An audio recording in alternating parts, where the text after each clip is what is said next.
Un arduo camino para aquellos que llamamos locos. Fueron tratados más como animales que como seres humanos. No había esperanza de curación, sino una eterna tortura. Los desangraban, les ponían sanguijuelas, los empapaban con líquidos fríos. Confinarlos no era la solución, ya que sus voces pugnaban por ser oídas.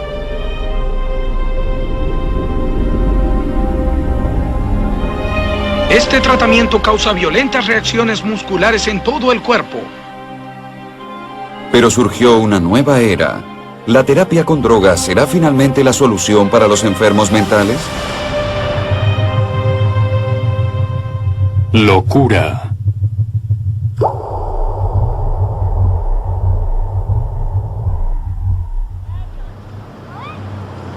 A primera vista, la aldea de Geel, en Bélgica, se asemeja a cualquier otra de Europa, pero es singular. Una aldea atípica, habitada por personas atípicas. Fernanda es una de ellas. Como muchos de los lugareños de Geel, Fernanda es enferma mental, y sin embargo, disfruta libremente de la vida como muy pocos en su misma condición pudieron hacerlo en el pasado. Durante más de 600 años, el pueblo de Geel honró un pacto por el cual cuidarían a sus vecinos menos afortunados. El sistema utilizado, denominado cuidado familiar, está simbolizado por una estatua en la plaza del pueblo. Pero si Fernanda hubiera vivido en otra época, su vida y la plaza del pueblo habrían sido diferentes. Durante gran parte de la historia, las enfermedades mentales no existieron. Eran simplemente locura. Se temía a los enfermos y se los perseguía, y el tratamiento no se diferenciaba de la tortura y el asesinato. A lo largo de la historia, los enfermos mentales siempre fueron muy temidos. Claro, durante siglos se creyó que aquellos que se comportaban de manera extraña estaban poseídos por espíritus malignos o por el diablo. Por eso había temor de ellos. Pienso que todavía hoy el común de la gente teme a aquellos con un desorden psiquiátrico, a los que se comportan de manera extraña, porque no comprendemos qué es una enfermedad mental. Puede que no lo comprendamos, pero sabemos de dónde proviene. El cerebro humano es el objeto más complejo que se ha descubierto en el universo. Contiene miles de millones de células o neuronas interconectadas de manera muy compleja. Como cualquier otro órgano del cuerpo, puede enfermarse o funcionar mal. Pero un cerebro enfermo puede afectar nuestros pensamientos y nuestra conducta, aquello que nos define como humanos.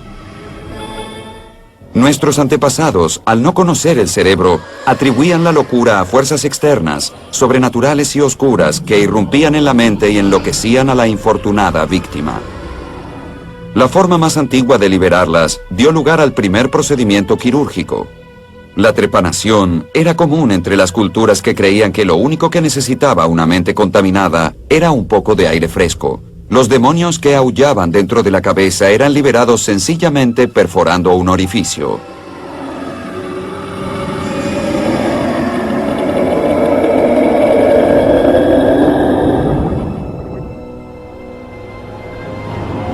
Los antiguos romanos acusaban a los cielos de sus problemas mentales. El término lunático proviene del latín luna.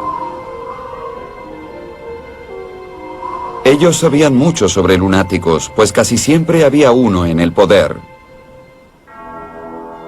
De todos los emperadores romanos dementes, y hubo muchos, Calígula se destacó. Al principio no fue tan grave, nombró senador a su caballo. Pero a partir de allí, todo fue de mal en peor. ¡Ave César! Durante su reinado, su inclinación a la locura, la crueldad y la megalomanía jamás se vio igualada en la historia. Hoy se sospecha que la esquizofrenia fue responsable de sus comportamientos extremos, y solo su inmunidad divina evitó que corriera la misma suerte que los demás enfermos mentales. Alguien con mayores razones para aducir jerarquía divina curó a los locos en vez de unirse a ellos. Jesús ahuyentó a los demonios por imposición de manos. Lamentablemente, sus seguidores a lo largo de los siglos no fueron tan gentiles. Su filosofía fue la de combatir fuego con fuego. Los demonios de la locura eran ahuyentados a latigazos, puntapiés o con fuego, todo para el bien del paciente. El fervor religioso alcanzó su clímax entre los años 1500 y 1700, cuando miles de dementes fueron quemados en hogueras acusados de brujos y descarriados. En el siglo XVI, la sangre se derramaba en forma un poco más metódica. En aquel entonces se creía que los fluidos vitales del organismo albergaban las enfermedades. Las sangrías constituían un tratamiento popular, al menos entre los médicos, que hacían sangrar las venas ellos mismos o con la desinteresada ayuda de las sanguijuelas.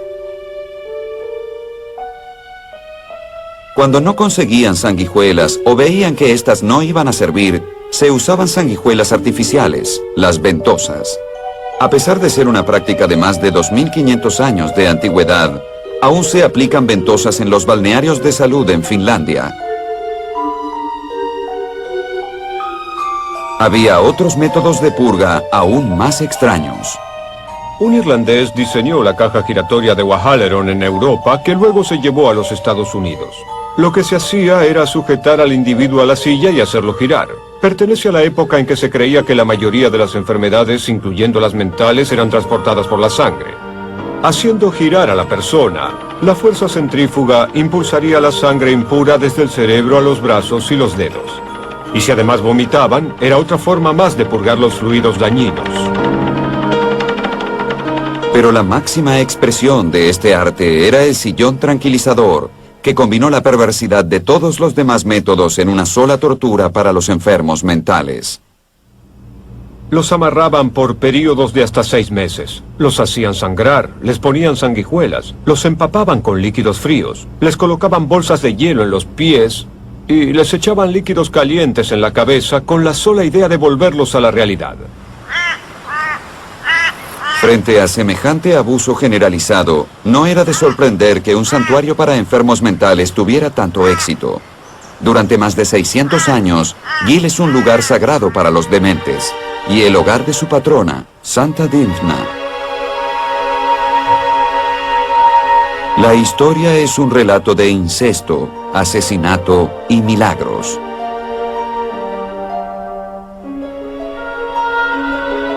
En el año 600, la reina de Irlanda yacía en su lecho de muerte. Desconsolado, el rey decidió que su hija Dymphna era la única que podía reemplazarla. Pero ella rechazó las atenciones incestuosas de su padre y huyó a Bélgica. Con los demonios susurrándole al oído, el rey la buscó hasta dar con ella en Gil. Tras sufrir otro rechazo y guiado por el diablo, el rey, ofuscado y demente, decapitó a su hija. Al morir resistiendo las oscuras fuerzas de la demencia de su padre, Dymphna se convirtió en la patrona de la locura y se la suele representar aplastando a demonios. Su iglesia en Gil se volvió un lugar sagrado y pronto surgieron relatos de curas milagrosas. Con la difusión de este relato comenzaron a llegar pacientes buscando ahuyentar sus propios demonios. Al principio se alojaron en la catedral, pero a medida que se acercaba más gente, los sacerdotes solicitaron la ayuda de los pobladores. Y esto creció hasta que todas las familias del pueblo que vivían cerca de la iglesia comenzaron a aceptar enfermos mentales en sus hogares y a cuidarlos. Gozaban de la libertad para vivir como ciudadanos comunes, pero en otras latitudes la libertad no era más que un lejano sueño y la prisión reemplazó a la tortura.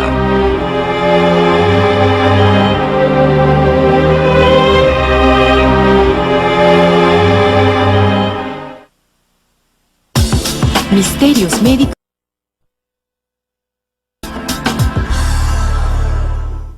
Soy terapeuta sexual y mi hermana Jennifer es uróloga. Conozcan el equipo. Pacientes pueden retribuir a la comunidad.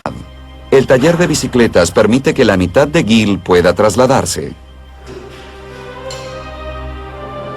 Pero alguna vez, los enfermos mentales tuvieron que soportar una cadena aún más pesada, como nos muestra esta escultura de un antiguo paciente. A partir del siglo XVII, la creencia en la posesión satánica prácticamente desapareció en la mayoría de los países. En lugar de torturarlos, a los locos se los encerraba y mantenía alejados de la sociedad.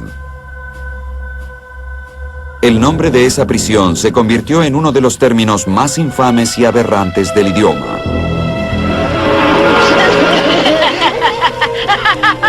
El demonio más aterrador es el que se esconde en la mente humana. Manicomio. El horror en su máxima expresión. Este es un asilo para dementes incurables. Manicomio. No tiene nada que perder, salvo la razón. El Museo Imperial de Guerra, en Londres, fue alguna vez el más famoso manicomio e hizo su propia contribución al idioma inglés. Bedlam es ahora una palabra relacionada al caos y a la confusión. Hoy, los cañones de poderosas naves de guerra flanquean la entrada, pero en el pasado lo hacían dos estatuas de mirada desvariada y locura melancólica. Estas figuras torturadas dan nuevamente testimonio de las tétricas condiciones que reinaban allí dentro.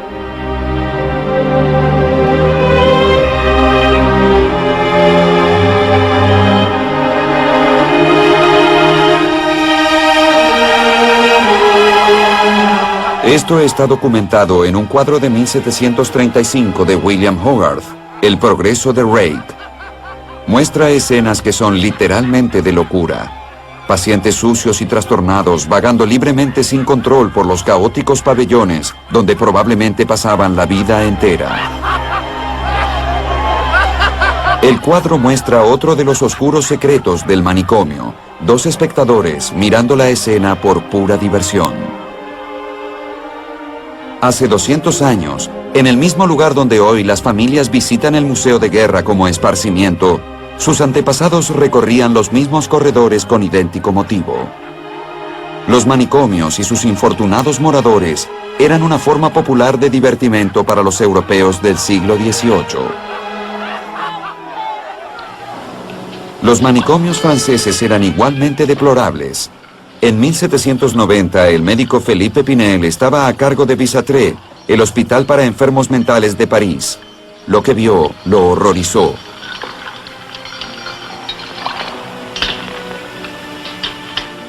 Le dije que no puedo recordar. No puedo recordar. Le dije que no recuerdo. No puedo recordar. ¡Se lo dije! Ante el horror de sus colegas, Pinel ordenó desencadenar a los pacientes y reemplazar los calabozos por habitaciones soleadas y acceso a los jardines del hospital. Fue un hito en el tratamiento de los enfermos mentales. La filosofía de Pinel de tratar a los pacientes con consideración en lugar de crueldad produjo una ola de cambios en la psiquiatría. Una investigación hecha en el Bedlam en 1813 reveló, entre otras atrocidades, el destino de James William Norris. Estuvo confinado en el sótano de Bedlam entre 9 y 14 años, en una estructura de hierro especialmente construida que le apresaba el cuerpo del cuello para abajo. El tratamiento de Norris provocó la indignación por las condiciones en los manicomios. Rápidamente, Europa convirtió estas prisiones en confortables hospitales de recuperación. Este cambio también llegó a América, gracias al esfuerzo de una mujer. Probablemente Dorothy Addicks fue una de las líderes de la reforma de su época. Ella se concentró en reformar las instalaciones en Massachusetts y Connecticut, donde logró vaciar las celdas. Ya no se encadenaban los pacientes a las paredes. A partir de 1800 surgió una nueva concepción de hospital para enfermos mentales y prácticamente se abandonó el término manicomio. Estas inmensas moles eran ciudades autosuficientes, con sus propias granjas, pastelerías y hasta plantas de energía. Pero los pacientes aún tenían pocas esperanzas de recuperación y aunque ya no había cadenas, no hicieron más que cambiar unas limitaciones por otras. En el siglo XIX, cuando surgió la psiquiatría, la gente creía que las enfermedades mentales tenían un fuerte componente biológico en el cerebro, y en realidad no se equivocaron. Pero por aquel entonces la ciencia no estaba desarrollada, no existía la neurociencia y en realidad no se equivocaron. Pero por aquel entonces la ciencia no estaba desarrollada, no existía la neurociencia y no se podía establecer científicamente el papel del cerebro en la enfermedad mental. Entonces se volvió a pensar en la influencia de misteriosas fuerzas cósmicas en el comportamiento humano. Una de ellas fue el magnetismo animal, denominado así por su descubridor, Franz Mesmer. Sostenía que se podía controlar el estado mental de los pacientes canalizando esta energía a través de ellos. Esto se lograba al poner a los pacientes en trance, método denominado mesmerismo, en honor a su descubridor. Las teorías de Mesmer sobre el magnetismo animal nunca se tomaron en cuenta, pero los psiquiatras adaptaron la terapia del trance y la llamaron hipnosis para darle mayor credibilidad. Médicos como Jean Charcot comenzaron a explorar los pensamientos más profundos de los pacientes a través de la hipnosis. Pero uno de sus discípulos realmente revolucionó la psiquiatría cuando descubrió que no hacía falta poner al paciente en trance para que recordara sus problemas más profundos. Alcanzaba con un cómodo diván. El nombre del discípulo era Sigmund Freud. El psicoanálisis surgió a fines del siglo XIX y dio una visión totalmente diferente sobre las causas de las enfermedades mentales. Se creía que no tenía nada que ver con el cerebro, que era psicogénico. Según Freud, las enfermedades psiquiátricas se producían como resultado de anomalías durante la socialización en la primera infancia, las complicaciones cuando se aprende a ir solo al baño, haber visto a la madre desnuda, haber escuchado al papá y la mamá hacer el amor una noche, podían arruinarte para siempre en términos de enfermedades psiquiátricas. Pero no todos son tan sarcásticos con las teorías de Freud. La idea del psicoanálisis es que hay una parte de la mente, el inconsciente, que no está unida realmente al pensamiento racional de todos los días. Y el inconsciente es una parte ingobernable de la mente que contiene toda clase de deseos reprimidos, recuerdos de la niñez que pueden afectar nuestro comportamiento actual. Y la manera de revelar esos secretos es formular preguntas correctas y evaluar muy cuidadosamente las respuestas. Debe decirme todo lo que pasa por su cabeza. Aunque sea desagradable, parezca poco importante, irrelevante o sin sentido. Siempre me atormentaron los impulsos criminales.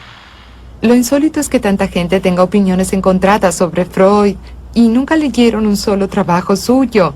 Con frecuencia los que recurren a sus obras y las leen notan que hay 23 volúmenes en inglés que tienen una cantidad extraordinaria de observaciones, análisis, opiniones que pueden trasladarse al siglo XXI.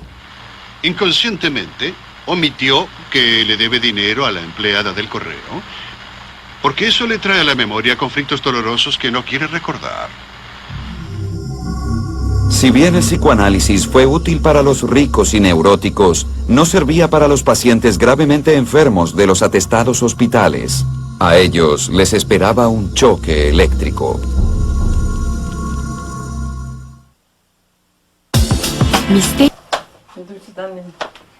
A pesar de su enfermedad mental, Fernanda puede vivir una vida familiar normal con Linda, su madre sustituta. Finalmente, encontró su lugar. Y luego de perder a su esposo, Linda tiene a alguien que la acompañe. Me hace muy feliz que Fernanda viva aquí. Es muy colaboradora, le agradezco mucho y la respeto. Todos los días trato de decirle, Fernanda, estoy muy feliz de que estés aquí. Eres muy importante para mí. Y son esos detalles los que la hacen sentir mejor. Se siente parte de una familia. A Fernanda le hace bien tener responsabilidades como el lavado. De hecho, durante mucho tiempo el agua se usó para ayudar a los pacientes.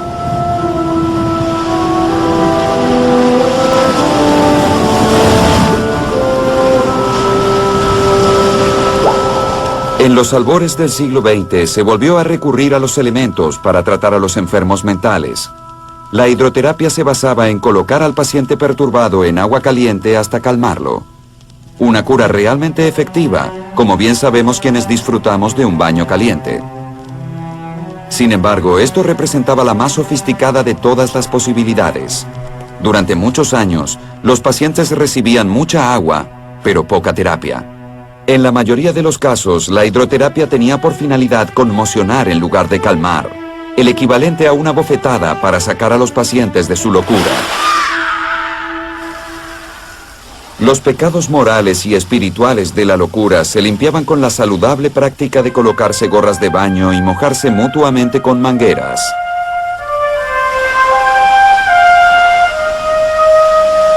Pero los médicos pronto descubrieron un problema que el agua no podía resolver, por más presión que tuviera. El regreso de una de las enfermedades más mortales de la historia, la sífilis. La sífilis fue una de las más importantes causas de la demencia. Probablemente el 80% de los casos de enfermedades mentales fueron causados por alcohol o por sífilis. La sífilis era el SIDA de esa época. Luego de una incubación de unos 10 años, los gérmenes de la sífilis atacaban el cerebro y literalmente se lo comían. Sin lugar a dudas, la neurosífilis causaba graves trastornos físicos y mentales. El doctor Julius Wagner von Jauregg, un neurólogo vienés, descubrió una cura radical para la neurosífilis en 1917. Irónicamente, enfrentando uno de los enemigos más grandes de la humanidad contra otro.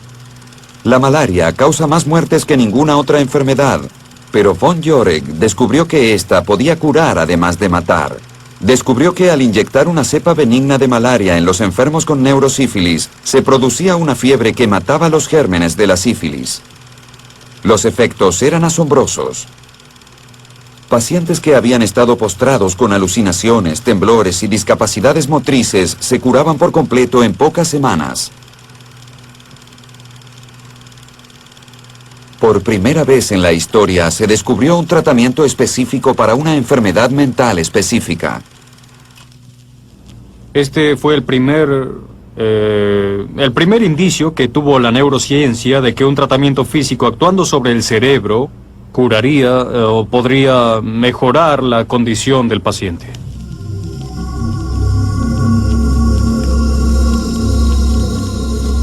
Alentados por este logro, los médicos comenzaron a investigar otras curas físicas para otro tipo de enfermedades mentales.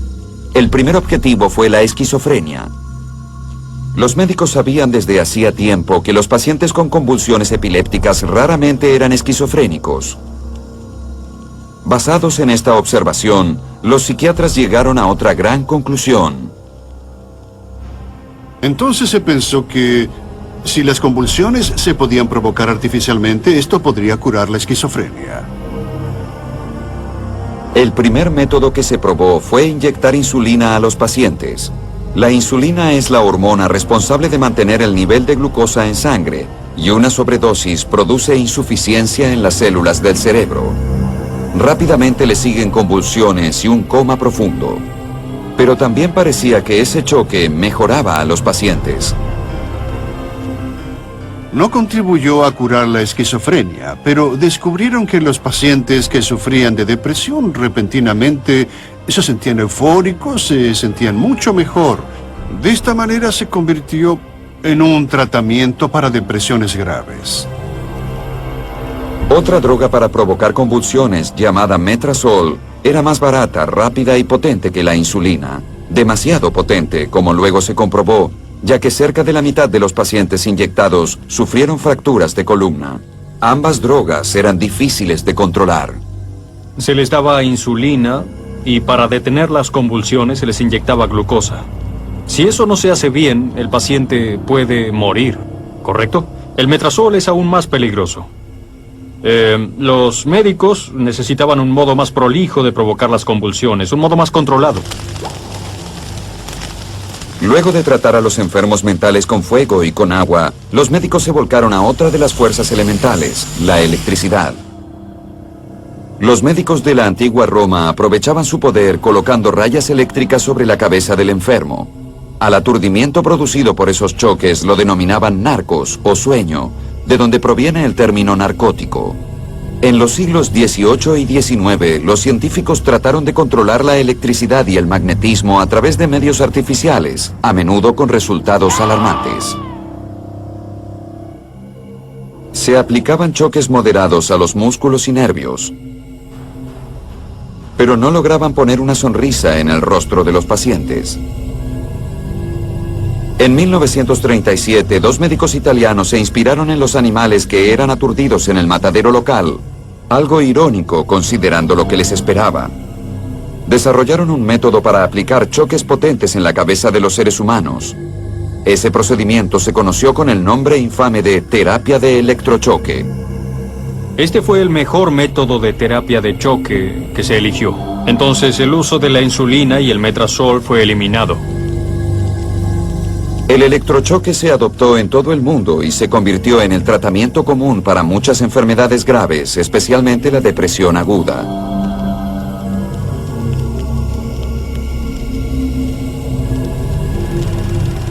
A pesar de los resultados dispares, tuvo grandes éxitos. Muchos pacientes que estaban abatidos por la pena y la desesperanza recuperaron las ganas de vivir. El electrochoque es uno de los métodos más usados y más exitosos para curar enfermedades mentales. Este tratamiento produce reacciones musculares violentas en todo el cuerpo y debe estar supervisado por un médico experimentado. Nadie sabe con certeza cómo o por qué el electrochoque cura las enfermedades mentales, pero ayuda a ordenar los pensamientos y la gran mayoría de los pacientes se curan.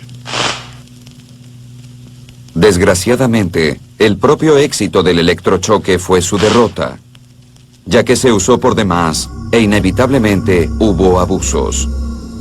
Cuando ayudaba en las terapias de electrochoque, el promedio de duración del tratamiento era de 5 a 10 aplicaciones, y había pacientes que habían recibido 300, 400, 500 aplicaciones sin parar. Como resultado, los sentidos se entorpecían y los cerebros se atrofiaban por el uso excesivo de esta terapia. También se lo usaba como castigo. Si el paciente se ausentaba del hospital sin autorización o se comportaba mal y los médicos se disgustaban, se lo enviaba a terapia de electrochoque. Aunque la aplicación no provocaba dolor, su sola mención era terrible para el paciente. Había mucho miedo asociado a esta terapia. Pero este miedo no era nada comparado con el terror que provocaría otro tratamiento radical, la lobotomía.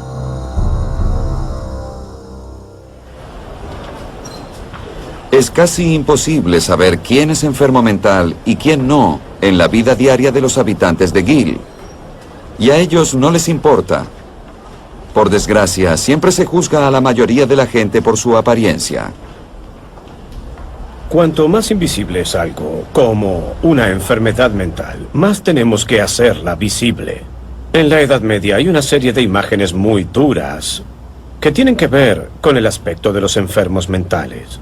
En el siglo XIX, cerca de 1860, lo que fue el concepto teológico de la locura, el castigo de Dios, se convirtió en concepto científico. Y el médico francés Morel trajo la teoría de la pérdida del estado de gracia, la expulsión del Edén, y lo convirtió en un concepto médico llamado degeneración.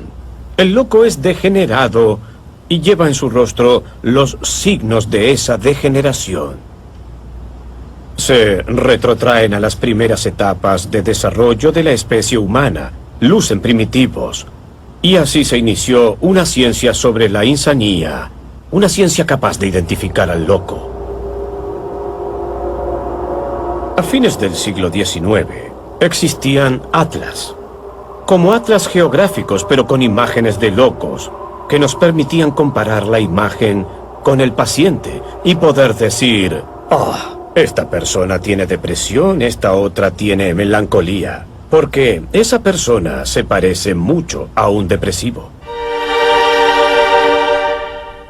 Cuando los manicomios tuvieron acceso a la fotografía a fines del siglo XIX, también la utilizaron como método de diagnóstico. Los pacientes eran obligados a fotografiarse como parte de lo que llamaban tratamiento.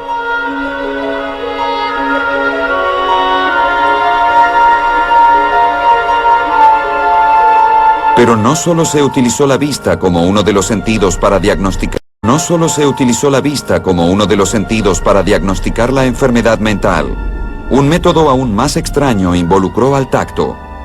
La frenología es una idea pseudocientífica por la cual se puede conocer la personalidad de alguien por las protuberancias del cráneo. La inventó el médico vienés Franz Joseph Gall en 1798. La iglesia lo prohibió, lo cual le dio más popularidad.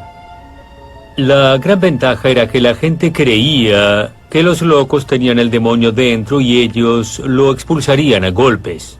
El doctor Gall decía, no, es por sus cabezas deformes. Debido en gran medida a la falta de competidores, las teorías de Gall se tornaron muy populares y daba conferencias a multitudes en Europa. Rápidamente la frenología se extendió a América y fue un éxito. Thomas Edison estaba en una tienda cuando entró un frenólogo y le dijo, se equivocó de profesión, debería estar haciendo algo con la mecánica.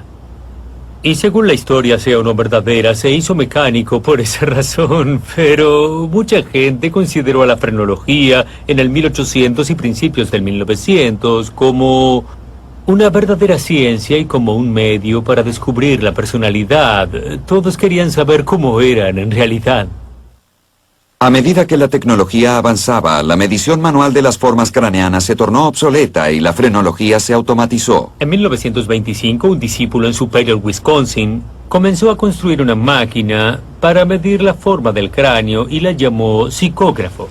Vamos a colocar esto en su cabeza y se imprimirá una tira con la calificación de su personalidad de 1 a 5. 1 es deficiente y 5 superior. Aquí vamos.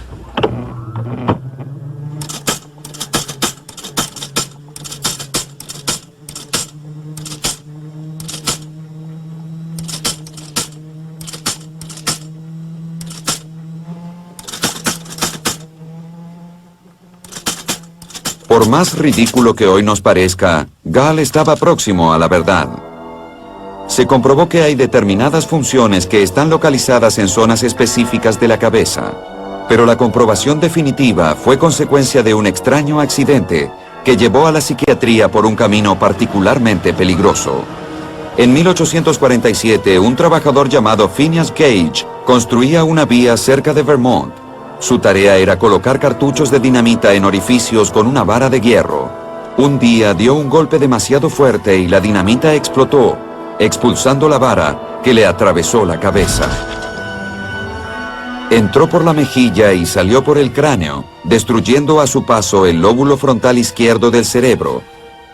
Pero para sorpresa de todos, sobrevivió. Se levantó, firmó el libro de asistencia para que le pagaran por su trabajo. Luego fue al pueblo y el médico que lo vio colocó la piel de nuevo en su lugar y lo suturó para impedir la infección. Gage vivió 13 años más. Su personalidad cambió. Antes del accidente era muy trabajador, abocado a su familia. Pero luego no pudo conservar un empleo, se divorció, maldecía todo el tiempo. Era conocido como el holgazán del pueblo.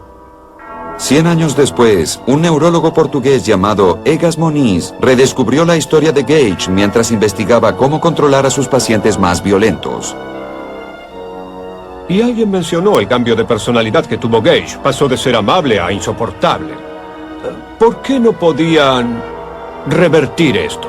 En el caso de una persona agresiva, remover partes del cerebro o al menos desconectarlas y ver si funciona.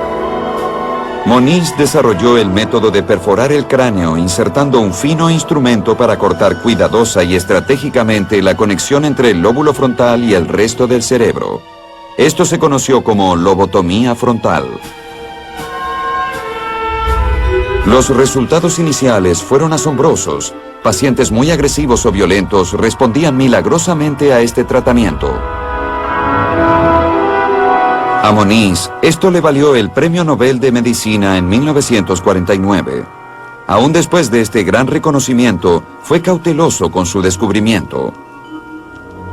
Era reacio a utilizarla en cualquier clase de enfermedad. Consideraba que esta operación debía ser el último intento por controlar una enfermedad que era muy grave y además solo funcionaba en ciertos casos. Pero los discípulos de Egas Moniz no fueron tan selectivos. Un ambicioso médico norteamericano, Walter Freeman, leyó acerca de sus logros. A diferencia de Moniz, vio en la lobotomía la cura para la mayoría de las enfermedades mentales y una forma de aliviar los manicomios del país, abarrotados de enfermos mentales después de la Segunda Guerra Mundial. Freeman y su socio James Watts consideraban que esta delicada operación era muy lenta para sus necesidades y desarrollaron un método no quirúrgico más veloz. Inspirados por una herramienta casera, nació la lobotomía transorbital. Freeman y Watts practicaron la primera lobotomía a una mujer de 63 años de Kansas, con personalidad muy agresiva. Al día siguiente le preguntaron cómo se sentía. Dijo que no se sentía tan inquieta y no le importaba. Pensaron que era bueno, pero al día siguiente comenzó a empeorar. No se mantenía en pie, vomitaba, perdió la visión de un ojo. Una serie de efectos colaterales que no esperaban. En 1951, Freeman era una celebridad y se habían realizado cerca de 20.000 lobotomías. Para 1955, esa cantidad se duplicó. Aunque era cuestionable desde el punto de vista clínico, desde el económico era irreprochable. Una lobotomía costaba $250, mientras que mantener un paciente en un hospital durante un año podía costar $35.000 o más. No hizo falta mucho para convencer a las instituciones de enfermos mentales que la lobotomía era la respuesta a todos sus problemas. Felizmente para los enfermos mentales de todo el mundo, comenzaba una nueva era. En 1952, un descubrimiento revolucionario daría comienzo a la edad dorada de la terapia con drogas. Misterios Médicos ya regresan. En la década del 50, la psiquiatría volvió a estancarse. La lobotomía fue desprestigiada, el electrochoque servía en algunos casos, y los hospitales volvieron a llenarse de pacientes sin esperanza de curación. Para muchos pacientes, sí, era la última morada. Se admitían pacientes en el hospital que sabían que no podrían dejarlo nunca. Pero los investigadores de drogas vendrían a salvarlos.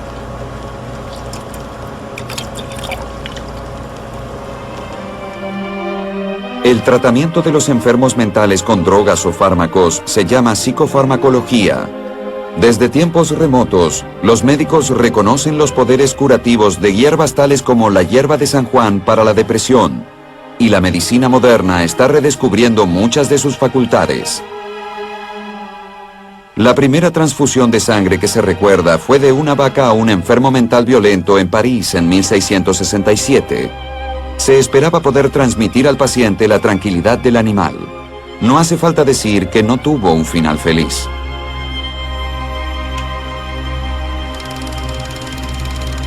En el siglo XIX, los avances químicos reavivaron el interés en las píldoras y pociones para cambiar la personalidad. La clásica obra del Dr. Jekyll y el Sr. Hyde mostraba la transformación inversa. Los médicos esperaban que pudiera funcionar para el bien de los pacientes y curar las enfermedades mentales. Tuvieron que esperar hasta 1952 para asestar el primer golpe. Se descubrió que una droga para combatir las náuseas después de la anestesia tenía efectos asombrosos en enfermedades psicóticas agudas. Era la toracina. Esto fue una revelación para la psiquiatría en general. Pacientes que estaban en el hospital, algunos de ellos durante décadas, en hospitales para enfermos mentales, a menudo en condiciones increíbles, podían recibir una píldora que los hacía sentir bien de nuevo. Renació la esperanza entre los médicos y pacientes de institutos para enfermos mentales. Los asombrosos resultados hicieron a la toracina altamente rentable. Y a mediados de los 70, marcó el rumbo para toda una generación de nuevos medicamentos. El descubrimiento de estas drogas volvió a colocar a la psiquiatría dentro de la corriente principal de la medicina. Las enfermedades psiquiátricas se pusieron a la par de las demás enfermedades y los psiquiatras recuperaron su posición de médicos y abandonaron la de trabajadores sociales. Y esto se produjo gracias a la neurociencia. Una zona en particular del cerebro atrajo la atención de los investigadores.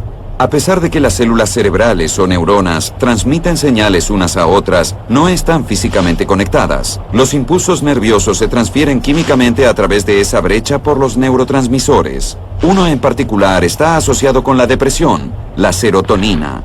Se cree que la descompensación en los niveles de la serotonina produce disfunciones en el cerebro y cambios negativos en el estado de ánimo. Cuando se descubrió una droga que restablecía los niveles de serotonina y parecía curar la depresión, los investigadores supieron que estaban ante un triunfo. El nombre de la droga es Prozac y se convirtió en la droga más vendida de todos los tiempos. Introducida en 1987, en 2 años las farmacias vendieron más de 65,000 recetas mensuales solo en los Estados Unidos. En 5 años, 4,5 millones de norteamericanos lo habían tomado. No eran solo los enfermos graves los que se beneficiaban con esta droga.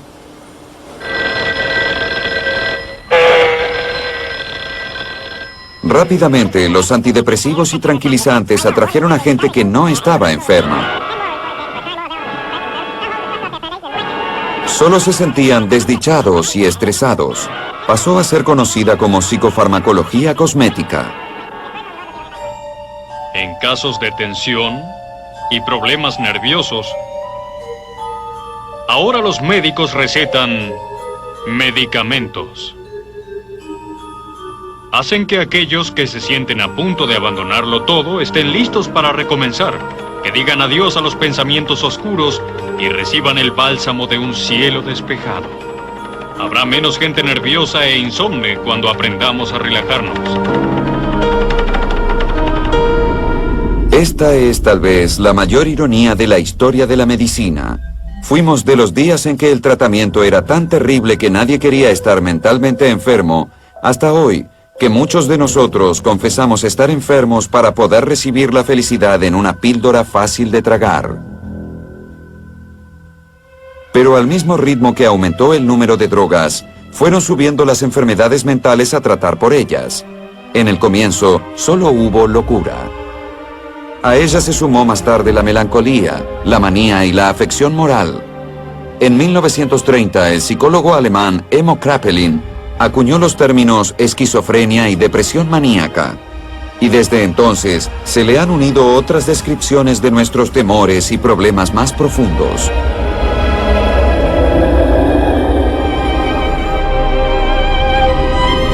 Están catalogados en un inmenso volumen, Manual de Diagnóstico y Estadística, un libro controvertido que ya va por la 4ª edición. Los desórdenes se incluyen o excluyen a través de los votos de los psiquiatras que se reúnen anualmente, un sistema que muchos consideran político y anticientífico.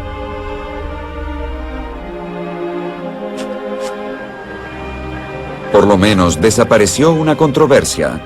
La psicocirugía progresó desde la nefasta época de la lobotomía. Los médicos pueden detectar pequeños tumores o lesiones en el cerebro utilizando técnicas de escaneo avanzadas y destruirlos sin tener que abrir la cabeza o sin siquiera tocar un cabello del paciente. La radiocirugía utiliza un bisturí gamma para proyectar un delgado pero potente haz de radiación a un determinado lugar del cerebro con absoluta precisión.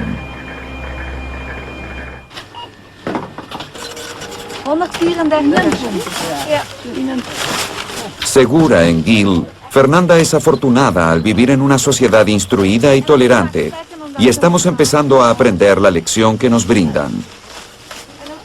Durante muchos años, especialmente en la época medieval, se trataba a los enfermos mentales como animales más que como seres humanos. Y creo que uno de los grandes cambios que vi durante mi carrera en el Departamento de Salud Mental fue El cambio que vi hacia los pacientes, dándonos cuenta que son seres humanos y que necesitan ser tratados con respeto y dignidad. Gente como Mark Hendricks, enfermero en Gill, sabe de esto desde hace mucho y con su ayuda, Fernanda seguirá mejorando. Cuando le pregunto a Fernanda cuál es la diferencia entre estar en una institución o al cuidado de una familia, ella siempre dice, puedo ir donde quiera. Ella siente que es alguien. Soy una persona, estoy bien. No puedo vivir sola porque tengo problemas, pero soy libre.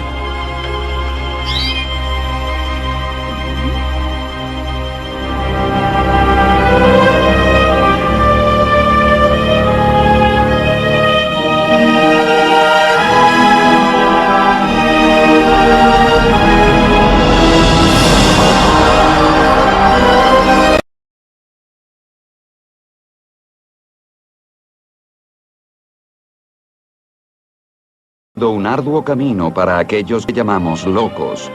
Fueron tratados más como animales que como seres humanos. No había esperanza de curación, sino una eterna tortura.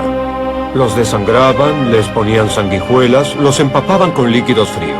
Confinarlos no era la solución, ya que sus voces pugnaban por ser oídas.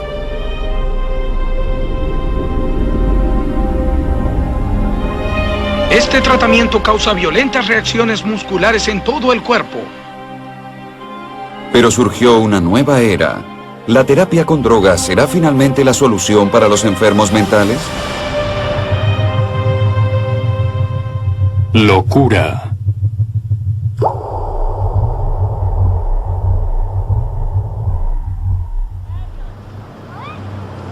A primera vista, la aldea de Gill en Bélgica se asemeja a cualquier otra de Europa, pero es singular.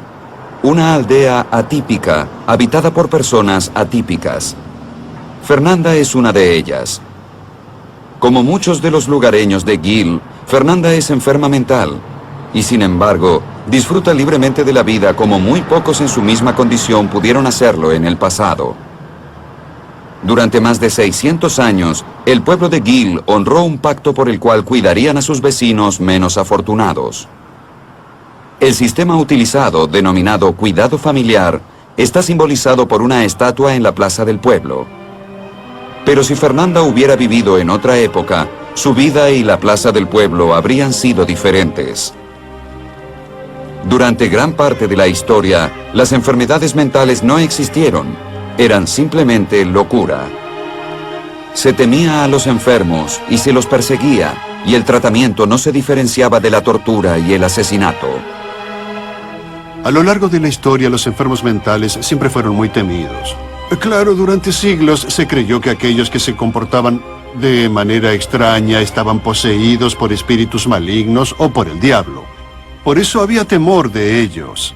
Pienso que todavía hoy el común de la gente teme a aquellos con un desorden psiquiátrico, a los que se comportan de manera extraña, porque no comprendemos qué es una enfermedad mental. Puede que no lo comprendamos, pero sabemos de dónde proviene. El cerebro humano es el objeto más complejo que se ha descubierto en el universo. Contiene miles de millones de células o neuronas interconectadas de manera muy compleja. Como cualquier otro órgano del cuerpo, puede enfermarse o funcionar mal. Pero un cerebro enfermo puede afectar nuestros pensamientos y nuestra conducta, aquello que nos define como humanos. Nuestros antepasados, al no conocer el cerebro, atribuían la locura a fuerzas externas, sobrenaturales y oscuras que irrumpían en la mente y enloquecían a la infortunada víctima. La forma más antigua de liberarlas dio lugar al primer procedimiento quirúrgico. La trepanación era común entre las culturas que creían que lo único que necesitaba una mente contaminada era un poco de aire fresco. Los demonios que aullaban dentro de la cabeza eran liberados sencillamente perforando un orificio.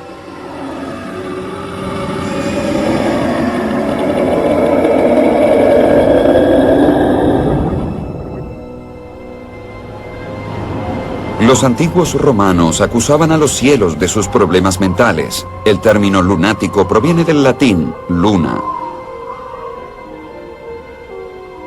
Ellos sabían mucho sobre lunáticos, pues casi siempre había uno en el poder.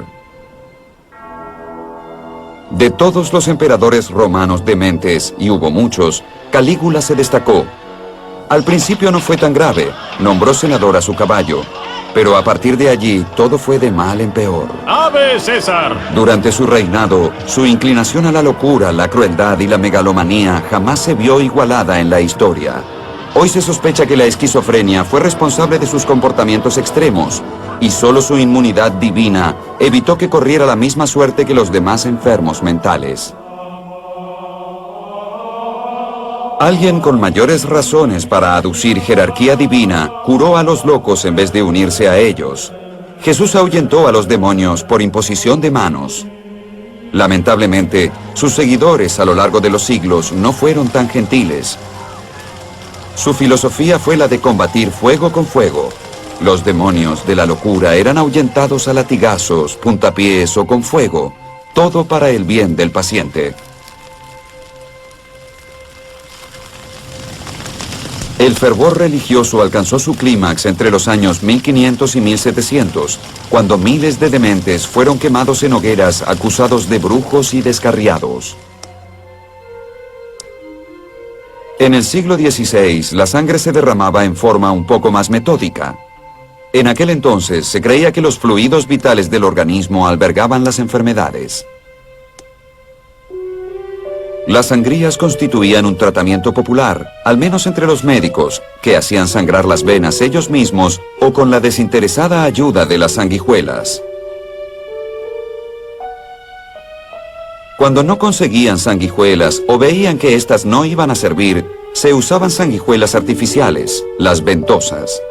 A pesar de ser una práctica de más de 2500 años de antigüedad, aún se aplican ventosas en los balnearios de salud en Finlandia. Había otros métodos de purga aún más extraños. Un irlandés diseñó la caja giratoria de Walhaleron en Europa, que luego se llevó a los Estados Unidos. Lo que se hacía era sujetar al individuo a la silla y hacerlo girar. Pertenece a la época en que se creía que la mayoría de las enfermedades, incluyendo las mentales, eran transportadas por la sangre. Haciendo girar a la persona, la fuerza centrífuga impulsaría la sangre impura desde el cerebro a los brazos y los dedos. Y si además vomitaban, era otra forma más de purgar los fluidos dañinos. Pero la máxima expresión de este arte era el sillón tranquilizador, que combinó la perversidad de todos los demás métodos en una sola tortura para los enfermos mentales. Los amarraban por períodos de hasta 6 meses. Los hacían sangrar, les ponían sanguijuelas, los empapaban con líquidos fríos, les colocaban bolsas de hielo en los pies y les echaban líquidos calientes en la cabeza con la sola idea de volverlos a la realidad. Frente a semejante abuso generalizado, no era de sorprender que un santuario para enfermos mentales tuviera tanto éxito. Durante más de 600 años, Gil es un lugar sagrado para los dementes, y el hogar de su patrona, Santa Dymphna. La historia es un relato de incesto, asesinato y milagros.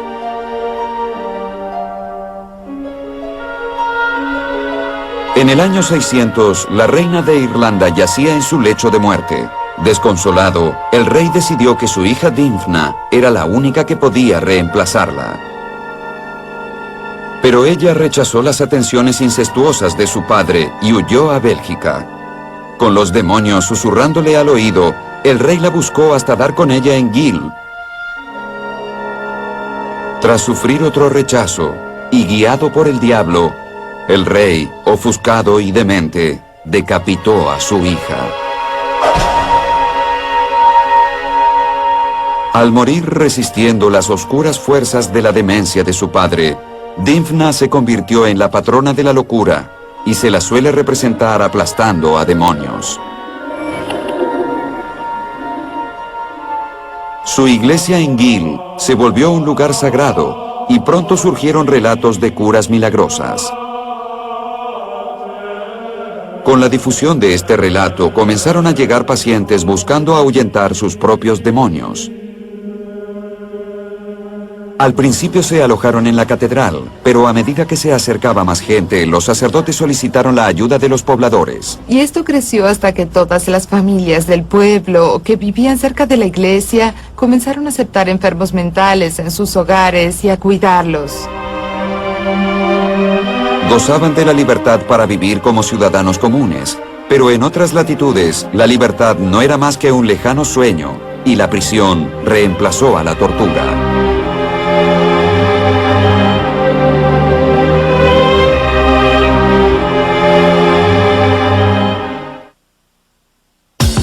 Misterios médicos.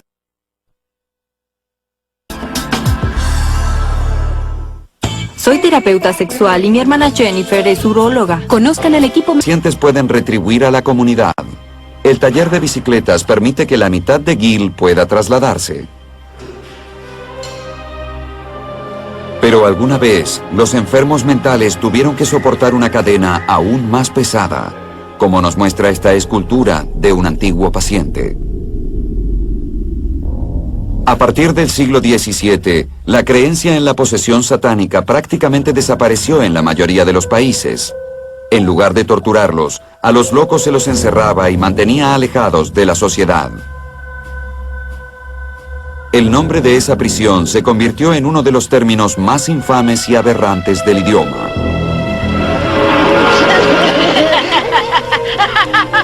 El demonio más aterrador es el que se esconde en la mente humana. Manicomio. El horror en su máxima expresión. Este es un asilo para dementes incurables. Manicomio. No tiene nada que perder, salvo la razón. El Museo Imperial de Guerra, en Londres, fue alguna vez el más famoso manicomio e hizo su propia contribución al idioma inglés. Bedlam es ahora una palabra relacionada al caos y a la confusión. Hoy, los cañones de poderosas naves de guerra flanquean la entrada, pero en el pasado lo hacían dos estatuas de mirada desvariada y locura melancólica. Estas figuras torturadas dan nuevamente testimonio de las tétricas condiciones que reinaban allí dentro.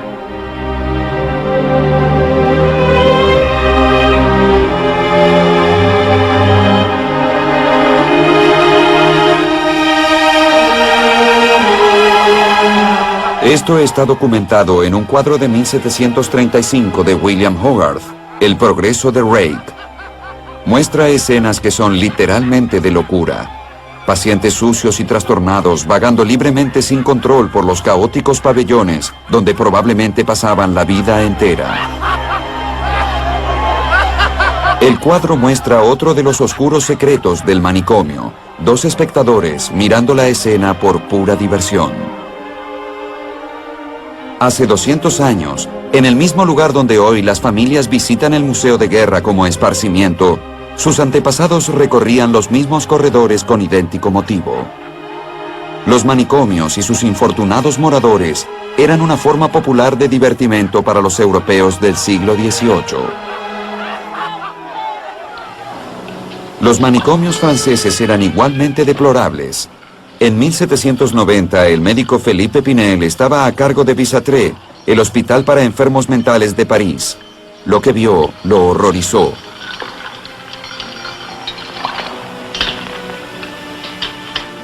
Le dije que no puedo recordar. No puedo recordar. Le dije que no recuerdo. No puedo recordar. ¡Se lo dije! Ante el horror de sus colegas, Pinel ordenó desencadenar a los pacientes y reemplazar los calabozos por habitaciones soleadas y acceso a los jardines del hospital. Fue un hito en el tratamiento de los enfermos mentales. La filosofía de Pinel de tratar a los pacientes con consideración en lugar de crueldad produjo una ola de cambios en la psiquiatría. Una investigación hecha en el Bedlam en 1813 reveló, entre otras atrocidades, el destino de James William Norris. Estuvo confinado en el sótano de Bedlam entre 9 y 14 años, en una estructura de hierro especialmente construida que le apresaba el cuerpo del cuello para abajo. El tratamiento de Norris provocó la indignación por las condiciones en los manicomios. Rápidamente, Europa convirtió estas prisiones en confortables hospitales de recuperación. Este cambio también llegó a América gracias al esfuerzo de una mujer. Probablemente Dorothy Addix fue una de las líderes de la reforma de su época. Ella se concentró en reformar las instalaciones en Massachusetts y Connecticut, donde logró vaciar las celdas. Ya no se encadenaban los pacientes a las paredes. A partir de 1800 surgió una nueva concepción de hospital para enfermos mentales y prácticamente se abandonó el término manicomio. Estas inmensas moles eran ciudades autosuficientes, con sus propias granjas, pastelerías y hasta plantas de energía. Pero los pacientes aún tenían pocas esperanzas de recuperación y aunque ya no había cadenas, no hicieron más que cambiar unas limitaciones por otras. En el siglo XIX, cuando surgió la psiquiatría, la gente creía que las enfermedades mentales tenían un fuerte componente biológico en el cerebro, y en realidad no se equivocaron. Pero por aquel entonces la ciencia no estaba desarrollada, no existía la neurociencia y en realidad no se equivocaron. Pero por aquel entonces la ciencia no estaba desarrollada, no existía la neurociencia y no se podía establecer científicamente el papel del cerebro en la enfermedad mental. Entonces se volvió a pensar en la influencia de misteriosas fuerzas cósmicas en el comportamiento humano. Una de ellas fue el magnetismo animal, denominado así por su descubridor, Franz Mesmer. Sostenía que se podía controlar el estado mental de los pacientes canalizando esta energía a través de ellos. Esto se lograba al poner a los pacientes en trance, método denominado mesmerismo, en honor a su descubridor. Las teorías de Mesmer sobre el magnetismo animal nunca se tomaron en cuenta, pero los psiquiatras adaptaron la terapia del trance y la llamaron hipnosis para darle mayor credibilidad. Médicos como Jean Charcot comenzaron a explorar los pensamientos más profundos de los pacientes a través de la hipnosis.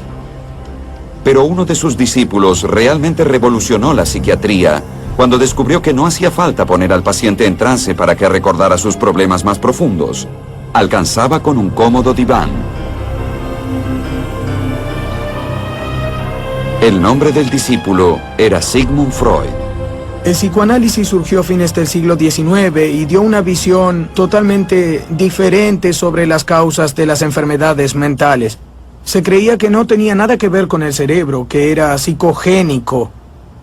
Según Freud, las enfermedades psiquiátricas se producían como resultado de anomalías durante la socialización en la primera infancia, las complicaciones cuando se aprende a ir solo al baño, haber visto a la madre desnuda, haber escuchado al papá y la mamá hacer el amor una noche, podían arruinarte para siempre en términos de enfermedades psiquiátricas. Pero no todos son tan sarcásticos con las teorías de Freud. La idea del psicoanálisis es que hay una parte de la mente, el inconsciente, que no está unida realmente al pensamiento racional de todos los días. Y el inconsciente es una parte ingobernable de la mente que contiene toda clase de deseos reprimidos, recuerdos de la niñez que pueden afectar nuestro comportamiento actual. Y la manera de revelar esos secretos es formular preguntas correctas y evaluar muy cuidadosamente las respuestas. Debe decirme todo lo que pasa por su cabeza. Aunque sea desagradable, parezca poco importante, irrelevante o sin sentido. Siempre me atormentaron los impulsos criminales. Lo insólito es que tanta gente tenga opiniones encontradas sobre Freud y nunca leyeron un solo trabajo suyo. Con frecuencia los que recurren a sus obras y las leen notan que hay 23 volúmenes en inglés que tienen una cantidad extraordinaria de observaciones, análisis, opiniones que pueden trasladarse al siglo XXI. inconscientemente, omitió que le debe dinero a la empleada del correo, porque eso le trae a la memoria conflictos dolorosos que no quiere recordar. Si bien el psicoanálisis fue útil para los ricos y neuróticos, no servía para los pacientes gravemente enfermos de los atestados hospitales. A ellos les esperaba un choque eléctrico.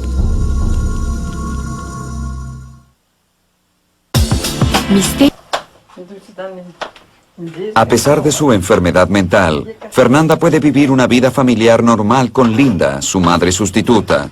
Finalmente, encontró su lugar.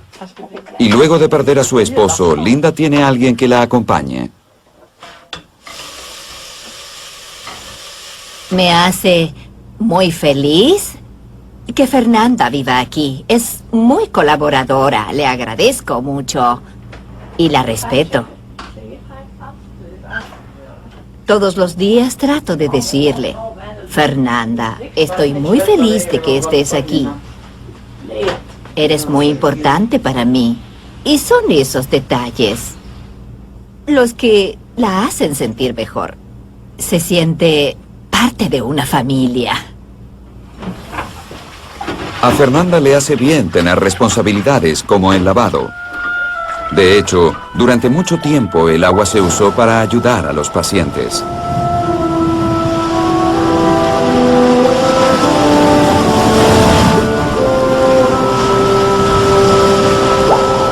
En los albores del siglo XX se volvió a recurrir a los elementos para tratar a los enfermos mentales.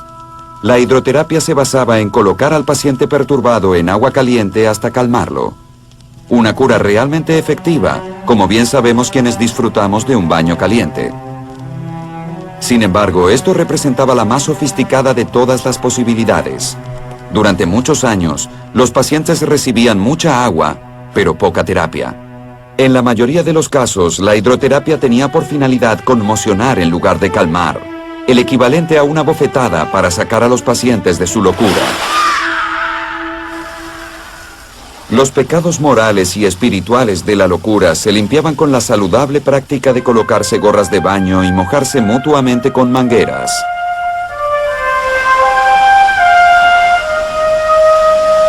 Pero los médicos pronto descubrieron un problema que el agua no podía resolver, por más presión que tuviera. El regreso de una de las enfermedades más mortales de la historia, la sífilis. La sífilis fue una de las más importantes causas de la demencia. Probablemente el 80% de los casos de enfermedades mentales fueron causados por alcohol o por sífilis. La sífilis era el SIDA de esa época. Luego de una incubación de unos 10 años, los gérmenes de la sífilis atacaban el cerebro y literalmente se lo comían. Sin lugar a dudas, la neurosífilis causaba graves trastornos físicos y mentales. El doctor Julius Wagner von Jauregg, un neurólogo vienés, descubrió una cura radical para la neurosífilis en 1917. Irónicamente, enfrentando uno de los enemigos más grandes de la humanidad contra otro. La malaria causa más muertes que ninguna otra enfermedad, pero von Jauregg descubrió que esta podía curar además de matar. Descubrió que al inyectar una cepa benigna de malaria en los enfermos con neurosífilis, se producía una fiebre que mataba los gérmenes de la sífilis. Los efectos eran asombrosos. Pacientes que habían estado postrados con alucinaciones, temblores y discapacidades motrices se curaban por completo en pocas semanas. Por primera vez en la historia se descubrió un tratamiento específico para una enfermedad mental específica. Este fue el primer indicio que tuvo la neurociencia de que un tratamiento físico actuando sobre el cerebro curaría o podría mejorar la condición del paciente.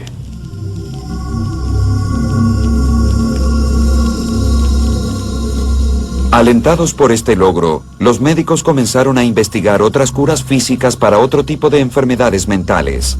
El primer objetivo fue la esquizofrenia. Los médicos sabían desde hacía tiempo que los pacientes con convulsiones epilépticas raramente eran esquizofrénicos. Basados en esta observación, los psiquiatras llegaron a otra gran conclusión. Entonces se pensó que Si las convulsiones se podían provocar artificialmente, esto podría curar la esquizofrenia. El primer método que se probó fue inyectar insulina a los pacientes. La insulina es la hormona responsable de mantener el nivel de glucosa en sangre, y una sobredosis produce insuficiencia en las células del cerebro. Rápidamente le siguen convulsiones y un coma profundo. Pero también parecía que ese choque mejoraba a los pacientes. No contribuyó a curar la esquizofrenia, pero descubrieron que los pacientes que sufrían de depresión repentinamente se sentían eufóricos, se sentían mucho mejor. De esta manera se convirtió en un tratamiento para depresiones graves. Otra droga para provocar convulsiones, llamada Metrazol, era más barata, rápida y potente que la insulina. Demasiado potente, como luego se comprobó, ya que cerca de la mitad de los pacientes inyectados sufrieron fracturas de columna. Ambas drogas eran difíciles de controlar. Se les daba insulina y para detener las convulsiones se les inyectaba glucosa. Si eso no se hace bien, el paciente puede morir, ¿correcto? El metrazol es aún más peligroso. Los médicos necesitaban un modo más prolijo de provocar las convulsiones, un modo más controlado. Luego de tratar a los enfermos mentales con fuego y con agua, los médicos se volcaron a otra de las fuerzas elementales, la electricidad. Los médicos de la antigua Roma aprovechaban su poder colocando rayas eléctricas sobre la cabeza del enfermo. Al aturdimiento producido por esos choques lo denominaban narcos o sueño, de donde proviene el término narcótico. En los siglos XVIII y XIX, los científicos trataron de controlar la electricidad y el magnetismo a través de medios artificiales, a menudo con resultados alarmantes. Se aplicaban choques moderados a los músculos y nervios, pero no lograban poner una sonrisa en el rostro de los pacientes. En 1937, dos médicos italianos se inspiraron en los animales que eran aturdidos en el matadero local, algo irónico considerando lo que les esperaba. Desarrollaron un método para aplicar choques potentes en la cabeza de los seres humanos. Ese procedimiento se conoció con el nombre infame de terapia de electrochoque. Este fue el mejor método de terapia de choque que se eligió. Entonces el uso de la insulina y el metrazol fue eliminado. El electrochoque se adoptó en todo el mundo y se convirtió en el tratamiento común para muchas enfermedades graves, especialmente la depresión aguda.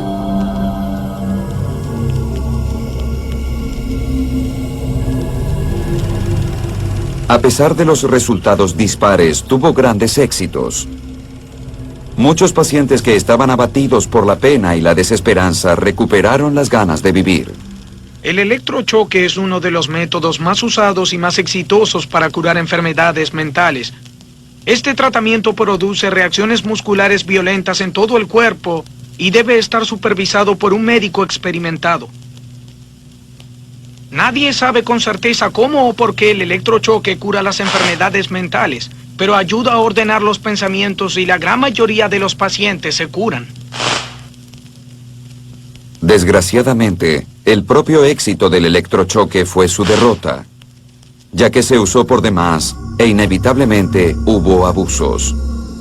Cuando ayudaba en las terapias de electrochoque, el promedio de duración del tratamiento era de 5 a 10 aplicaciones, y había pacientes que habían recibido 300, 400, 500 aplicaciones sin parar. Como resultado, los sentidos se entorpecían y los cerebros se atrofiaban por el uso excesivo de esta terapia. También se lo usaba como castigo. Si el paciente se ausentaba del hospital sin autorización o se comportaba mal y los médicos se disgustaban, se lo enviaba a terapia de electrochoque. Aunque la aplicación no provocaba dolor, su sola mención era terrible para el paciente. Había mucho miedo asociado a esta terapia. Pero este miedo no era nada comparado con el terror que provocaría otro tratamiento radical, la lobotomía.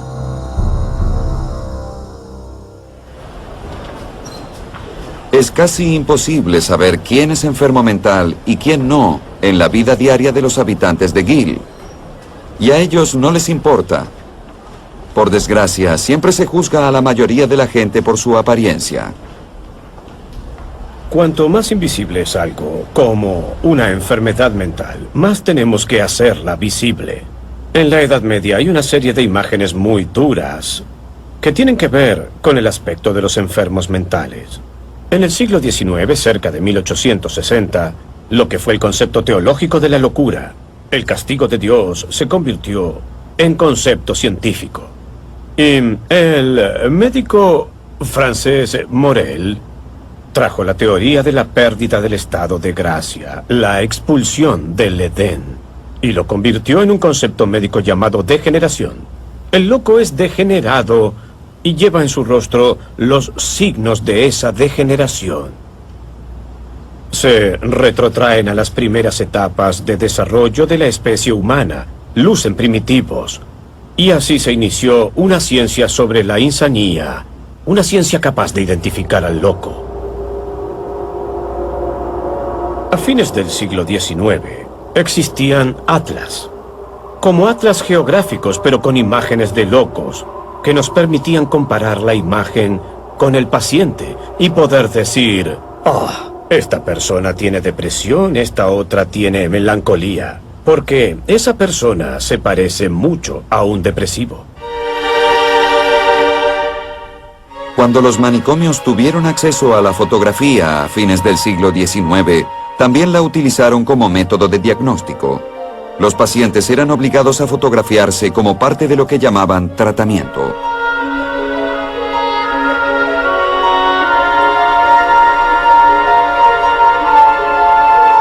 Pero no solo se utilizó la vista como uno de los sentidos para diagnosticar. No solo se utilizó la vista como uno de los sentidos para diagnosticar la enfermedad mental. Un método aún más extraño involucró al tacto. La frenología es una idea pseudocientífica por la cual se puede conocer la personalidad de alguien por las protuberancias del cráneo. La inventó el médico vienés Franz Joseph Gall en 1798. La iglesia lo prohibió, lo cual le dio más popularidad. La gran ventaja era que la gente creía que los locos tenían el demonio dentro y ellos lo expulsarían a golpes. El doctor Gall decía, no, es por sus cabezas deformes.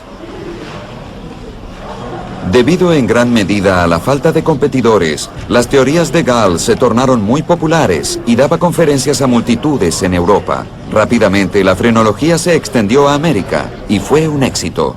Thomas Edison estaba en una tienda cuando entró un frenólogo y le dijo, se equivocó de profesión, debería estar haciendo algo con la mecánica.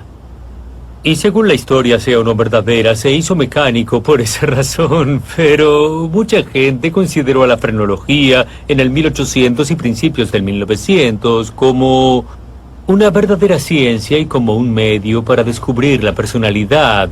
Todos querían saber cómo eran en realidad. A medida que la tecnología avanzaba, la medición manual de las formas craneanas se tornó obsoleta y la frenología se automatizó. En 1925, un discípulo en Superior, Wisconsin, comenzó a construir una máquina para medir la forma del cráneo y la llamó psicógrafo. Vamos a colocar esto en su cabeza y se imprimirá una tira con la calificación de su personalidad de 1 a 5. 1 es deficiente y 5 superior. Aquí vamos.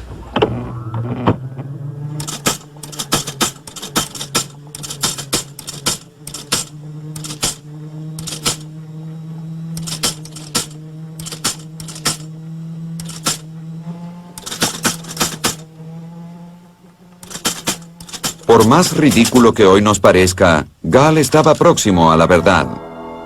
Se comprobó que hay determinadas funciones que están localizadas en zonas específicas de la cabeza, pero la comprobación definitiva fue consecuencia de un extraño accidente que llevó a la psiquiatría por un camino particularmente peligroso. En 1847, un trabajador llamado Phineas Gage construía una vía cerca de Vermont. Su tarea era colocar cartuchos de dinamita en orificios con una vara de hierro. Un día dio un golpe demasiado fuerte y la dinamita explotó, expulsando la vara que le atravesó la cabeza. Entró por la mejilla y salió por el cráneo, destruyendo a su paso el lóbulo frontal izquierdo del cerebro. Pero para sorpresa de todos, sobrevivió. Se levantó, firmó el libro de asistencia para que le pagaran por su trabajo. Luego fue al pueblo y el médico que lo vio colocó la piel de nuevo en su lugar y lo suturó para impedir la infección. Gage vivió 13 años más. Su personalidad cambió. Antes del accidente era muy trabajador, abocado a su familia. Pero luego no pudo conservar un empleo, se divorció, maldecía todo el tiempo. Era conocido como el holgazán del pueblo. 100 años después, un neurólogo portugués llamado Egas Moniz redescubrió la historia de Gage mientras investigaba cómo controlar a sus pacientes más violentos. Y alguien mencionó el cambio de personalidad que tuvo Gage. Pasó de ser amable a insoportable. ¿Por qué no podían revertir esto? En el caso de una persona agresiva, remover partes del cerebro o al menos desconectarlas y ver si funciona. Moniz desarrolló el método de perforar el cráneo insertando un fino instrumento para cortar cuidadosa y estratégicamente la conexión entre el lóbulo frontal y el resto del cerebro. Esto se conoció como lobotomía frontal. Los resultados iniciales fueron asombrosos. Pacientes muy agresivos o violentos respondían milagrosamente a este tratamiento. A Moniz, esto le valió el Premio Nobel de Medicina en 1949. Aún después de este gran reconocimiento, fue cauteloso con su descubrimiento. Era reacio a utilizarla en cualquier clase de enfermedad. Consideraba que esta operación debía ser el último intento por controlar una enfermedad que era muy grave y además solo funcionaba en ciertos casos. Pero los discípulos de Egas Moniz no fueron tan selectivos. Un ambicioso médico norteamericano, Walter Freeman, leyó acerca de sus logros. A diferencia de Moniz, vio en la lobotomía la cura para la mayoría de las enfermedades mentales y una forma de aliviar los manicomios del país, abarrotados de enfermos mentales después de la Segunda Guerra Mundial. Freeman y su socio James Watts consideraban que esta delicada operación era muy lenta para sus necesidades y desarrollaron un método no quirúrgico más veloz. Inspirados por una herramienta casera, nació la lobotomía transorbital. Freeman y Watts practicaron la primera lobotomía a una mujer de 63 años de Kansas, con personalidad muy agresiva. Al día siguiente le preguntaron cómo se sentía. Dijo que no se sentía tan inquieta y no le importaba. Pensaron que era bueno, pero al día siguiente comenzó a empeorar. No se mantenía en pie, vomitaba, perdió la visión de un ojo. Una serie de efectos colaterales que no esperaban. En 1951, Freeman era una celebridad y se habían realizado cerca de 20.000 lobotomías. Para 1955, esa cantidad se duplicó. Aunque era cuestionable desde el punto de vista clínico, desde el económico era irreprochable. Una lobotomía costaba $250, mientras que mantener un paciente en un hospital durante un año podía costar $35.000 o más. No hizo falta mucho para convencer a las instituciones de enfermos mentales que la lobotomía era la respuesta a todos sus problemas. Felizmente para los enfermos mentales de todo el mundo, comenzaba una nueva era. En 1952, un descubrimiento revolucionario daría comienzo a la edad dorada de la terapia con drogas. Misterios Médicos ya regresa. En la década del 50, la psiquiatría volvió a estancarse. La lobotomía fue desprestigiada, el electrochoque servía en algunos casos, y los hospitales volvieron a llenarse de pacientes sin esperanza de curación. Para muchos pacientes, sí, era la última morada. Se admitían pacientes en el hospital que sabían que no podrían dejarlo nunca. Pero los investigadores de drogas vendrían a salvarlos.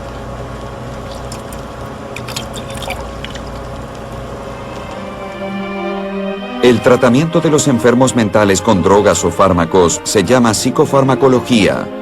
Desde tiempos remotos, los médicos reconocen los poderes curativos de hierbas tales como la hierba de San Juan para la depresión, y la medicina moderna está redescubriendo muchas de sus facultades. La primera transfusión de sangre que se recuerda fue de una vaca a un enfermo mental violento en París en 1667. Se esperaba poder transmitir al paciente la tranquilidad del animal. No hace falta decir que no tuvo un final feliz.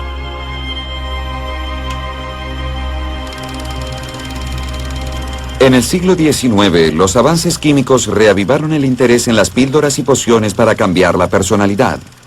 La clásica obra del Dr. Jekyll y el Sr. Hyde mostraba la transformación inversa. Los médicos esperaban que pudiera funcionar para el bien de los pacientes y curar las enfermedades mentales. Tuvieron que esperar hasta 1952 para asestar el primer golpe. Se descubrió que una droga para combatir las náuseas después de la anestesia tenía efectos asombrosos en enfermedades psicóticas agudas. Era la toracina.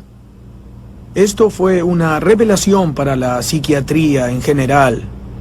Pacientes que estaban en el hospital, algunos de ellos durante décadas, en hospitales para enfermos mentales, a menudo en condiciones increíbles, podían recibir una píldora que los hacía sentir bien de nuevo. Renació la esperanza entre los médicos y pacientes de institutos para enfermos mentales. Los asombrosos resultados hicieron a la toracina altamente rentable, y a mediados de los 70 marcó el rumbo para toda una generación de nuevos medicamentos. El descubrimiento de estas drogas volvió a colocar a la psiquiatría dentro de la corriente principal de la medicina. Las enfermedades psiquiátricas se pusieron a la par de las demás enfermedades y los psiquiatras recuperaron su posición de médicos y abandonaron la de trabajadores sociales. Y esto se produjo gracias a la neurociencia. Una zona en particular del cerebro atrajo la atención de los investigadores. A pesar de que las células cerebrales o neuronas transmiten señales unas a otras, no están físicamente conectadas. Los impulsos nerviosos se transfieren químicamente a través de esa brecha por los neurotransmisores. Uno en particular está asociado con la depresión, la serotonina. Se cree que la descompensación en los niveles de la serotonina produce disfunciones en el cerebro y cambios negativos en el estado de ánimo. Cuando se descubrió una droga que restablecía los niveles de serotonina y parecía curar la depresión, los investigadores supieron que estaban ante un triunfo. El nombre de la droga es Prozac y se convirtió en la droga más vendida de todos los tiempos. Introducida en 1987, en 2 años las farmacias vendieron más de 65,000 recetas mensuales solo en los Estados Unidos. En 5 años, 4,5 millones de norteamericanos lo habían tomado. No eran solo los enfermos graves los que se beneficiaban con esta droga.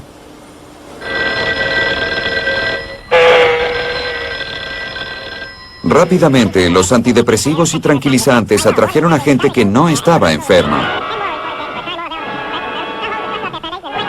Solo se sentían desdichados y estresados. Pasó a ser conocida como psicofarmacología cosmética. En casos de tensión y problemas nerviosos, ahora los médicos recetan medicamentos. Hacen que aquellos que se sienten a punto de abandonarlo todo estén listos para recomenzar, que digan adiós a los pensamientos oscuros y reciban el bálsamo de un cielo despejado. Habrá menos gente nerviosa e insomne cuando aprendamos a relajarnos. Esta es tal vez la mayor ironía de la historia de la medicina. Fuimos de los días en que el tratamiento era tan terrible que nadie quería estar mentalmente enfermo, hasta hoy, que muchos de nosotros confesamos estar enfermos para poder recibir la felicidad en una píldora fácil de tragar. Pero al mismo ritmo que aumentó el número de drogas, fueron subiendo las enfermedades mentales a tratar por ellas. En el comienzo, solo hubo locura. A ella se sumó más tarde la melancolía, la manía y la afección moral. En 1930, el psicólogo alemán Emo Kraepelin acuñó los términos esquizofrenia y depresión maníaca. Y desde entonces, se le han unido otras descripciones de nuestros temores y problemas más profundos.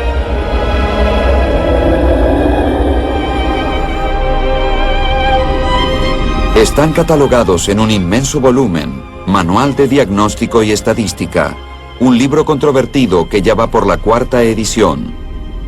Los desórdenes se incluyen o excluyen a través de los votos de los psiquiatras que se reúnen anualmente. un sistema que muchos consideran político y anticientífico.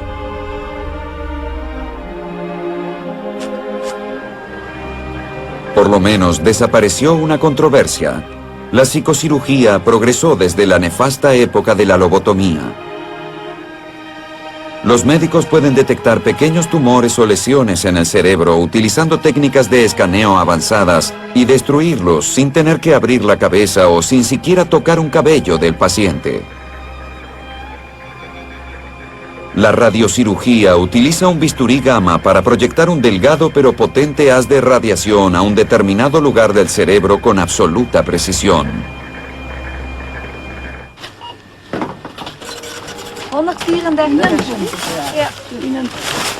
Segura en Gill, Fernanda es afortunada al vivir en una sociedad instruida y tolerante, y estamos empezando a aprender la lección que nos brindan. Durante muchos años, especialmente en la época medieval, se trataba a los enfermos mentales como animales más que como seres humanos. Y creo que uno de los grandes cambios que vi durante mi carrera en el Departamento de Salud Mental fue el cambio que vi hacia los pacientes, dándonos cuenta que son seres humanos y que necesitan ser tratados con respeto y dignidad. Gente como Mark Hendricks, enfermero en Gill, sabe de esto desde hace mucho y con su ayuda, Fernanda seguirá mejorando. Cuando le pregunto a Fernanda cuál es la diferencia entre estar en una institución o al cuidado de una familia, ella siempre dice, puedo ir donde quiera. Ella siente que es alguien. Soy una persona, estoy bien. No puedo vivir sola porque tengo problemas, pero soy libre.